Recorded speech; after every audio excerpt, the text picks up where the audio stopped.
Hey there, I'm Danny. And I'm a filmmaker. And if there's one thing that filmmakers love to do, it's trying to emulate the look of film stock using digital footage. Today, specifically, we're going to talk converting digital footage to look like Super 8. Throwing you a line, you could turn me down, but I hope you let me try to be all I am. I'm a makeshift man, yes I am. And if you Before we get into the specifics of the Super 8, let's first take a moment to think about why we want to emulate film in the first place if we're spending all this money on new digital cameras. To me, a filmic look instantly brings a nostalgic richness to the visuals. It's inviting, warm, and feels real as opposed to the more sterile, modern looks of new age digital. Most of all, we love how film captures our highlights. Film does a much better job of preserving highlights versus most of today's digital cameras. So if we love the way film looks so much, why don't we just shoot on film cameras? The problem is film and film processing can be very expensive and risky. Digital cameras are just much more convenient and reliable. At the end of the day, in many or most commercial shoots and jobs that pay the bills are not going to call for such artistic takes. So here we are, emulating the film look using digital cameras. Now, let's go back to talking about Super 8. Let's quick give a huge thank you to all 1970s dads who aspired to make the world's greatest home videos. Because that is where the look originated. The Super 8 camera was an 8mm film camera designed specifically for the consumer market to capture everyday life.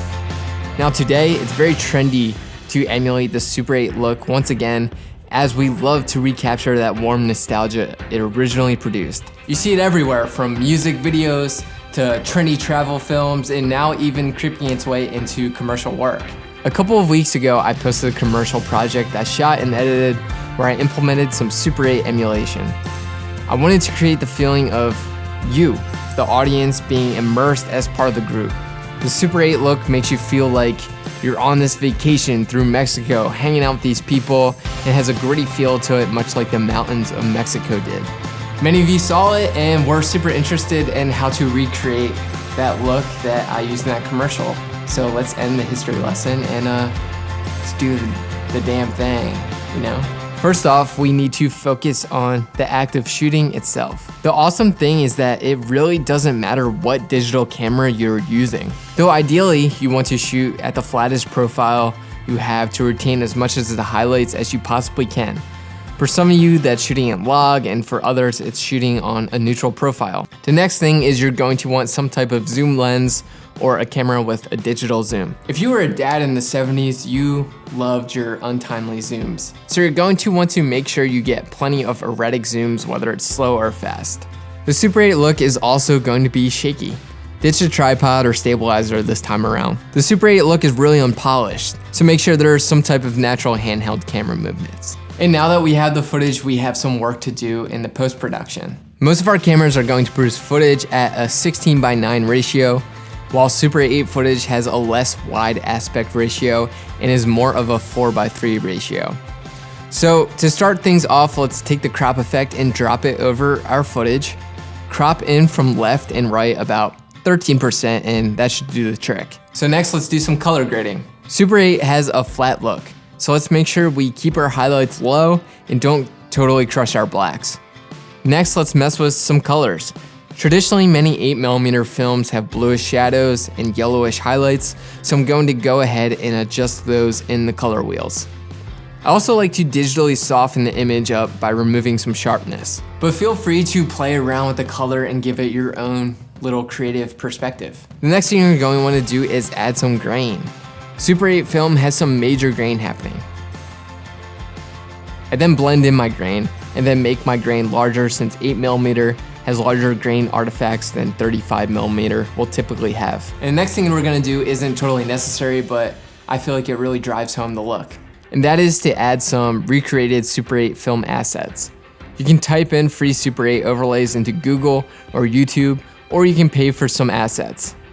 I got mine from some guy named Daniel John Peters, and I'll link his assets below. I never actually met Daniel, but thank you, Daniel.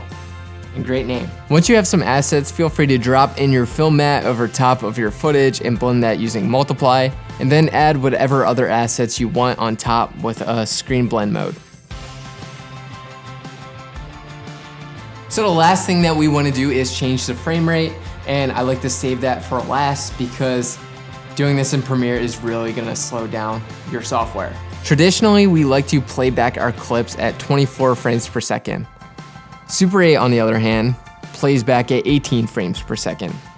If we want to leave our clips on a 24 frames per second timeline, what we can do is head into Effects, select Posterize Time, drop that onto our clip, and select 18 frames per second. When you then go to add sequences together, get wild with some flash transitions and other weird Super 8 type stuff. Remember that Super 8 is unpolished and has a ton of funky characteristics about it. So yeah, just do it up.